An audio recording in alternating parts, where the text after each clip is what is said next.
6. A biblical view of the problem of interest. Because of the influence of pietism in recent centuries, the Church has withdrawn from many of the problems which once deeply concerned the Christian world.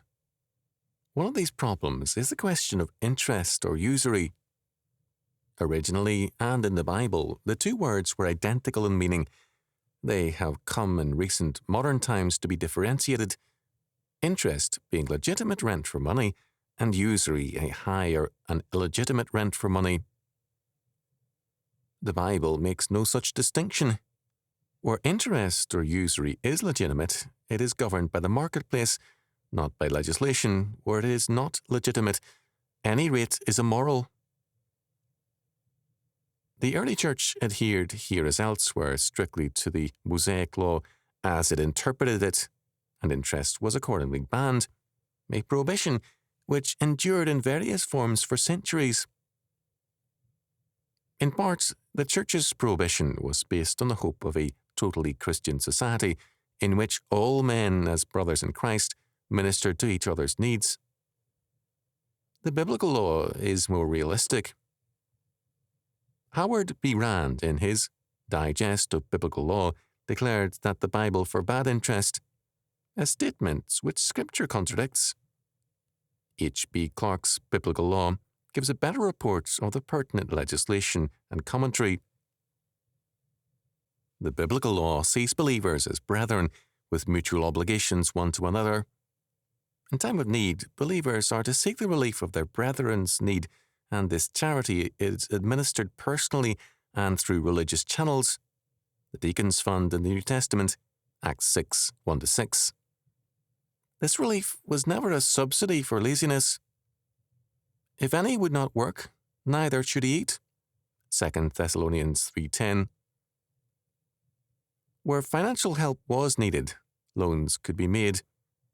These loans, an aspect of brotherly love and charity, had certain requirements. First, they had to be without interest. Thou shalt not lend upon usury to thy brother, usury of money, usury of victuals, usury of anything that is lent upon usury. Deuteronomy 23:19. Second, borrowing by the poor is permitted for emergency reasons, but it is discouraged for the borrower is a servant or slave to the lender. Proverbs 22:7. The believer must seek to avoid debt as far as possible. Owe no man anything but to love one another. Romans 13:8. The word owe, ophelio, appears also in Matthew 18:28, Luke 7:41, 16:5-7, Philemon 18, always with reference to money. Other non-monetary uses of the verb appear in John 13:14, 19:7, Acts 17:29, etc. The monetary meaning was at least the primary sense of ophelio. The believer is by nature a free man, and hence debt is an abnormal, even though sometimes necessary way of life for him. Third, while works of mercy towards unbelievers are emphatically stressed by the Mosaic Law, the difference between believer and unbeliever is also stressed, and a separation required. The unbeliever is not a free man. He is a slave to sin. It is therefore foolish charity to assume that he is free. The very law which speaks of charity in the form of a non-interest-bearing loan to a believer declares that such charity is not for the unbeliever. Unto a stranger thou mayest lend upon usury. Deuteronomy 23:20. For the unbeliever, debt is a way of life, because his unregenerate nature makes him a slave. There is no point in useless charity. Fourth, even charity must be businesslike, in that, while a gift is a gift, and the foregoing of interest is a gift, a loan must be protected. The ability to lend is a privilege and a power. Deuteronomy 15:6.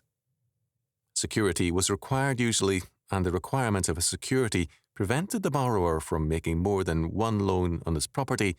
Exodus 22:25-27. The maximum life of a debt was 6 years.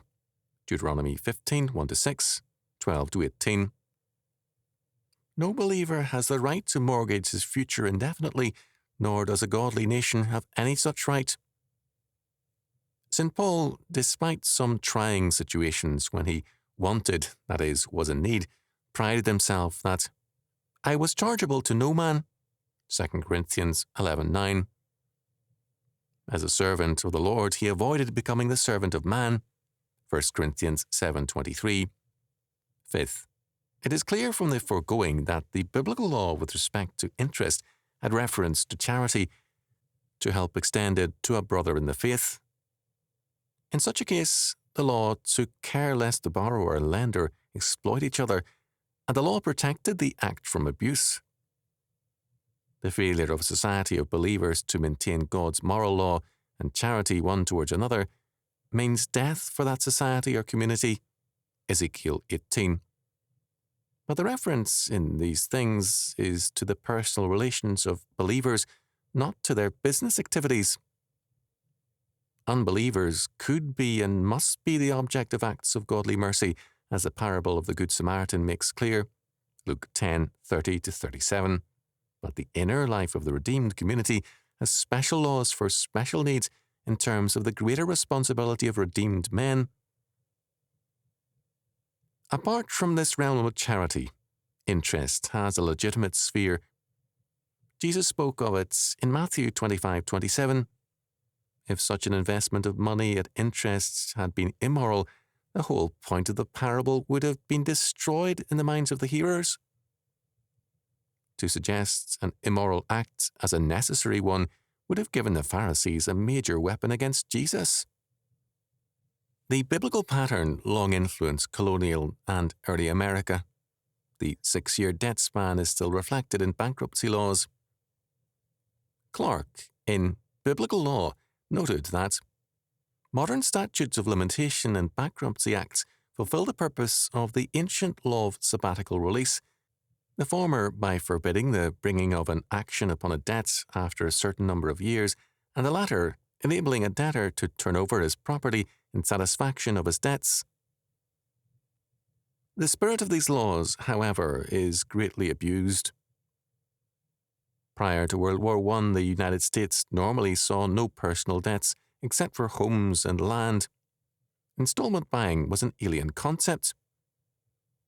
Debt living has since then become the normal situation, both for persons and businesses. The medieval hostility to interest was not biblical, although its intent was religious. The modern debt living is alien to biblical law in intent as well as execution.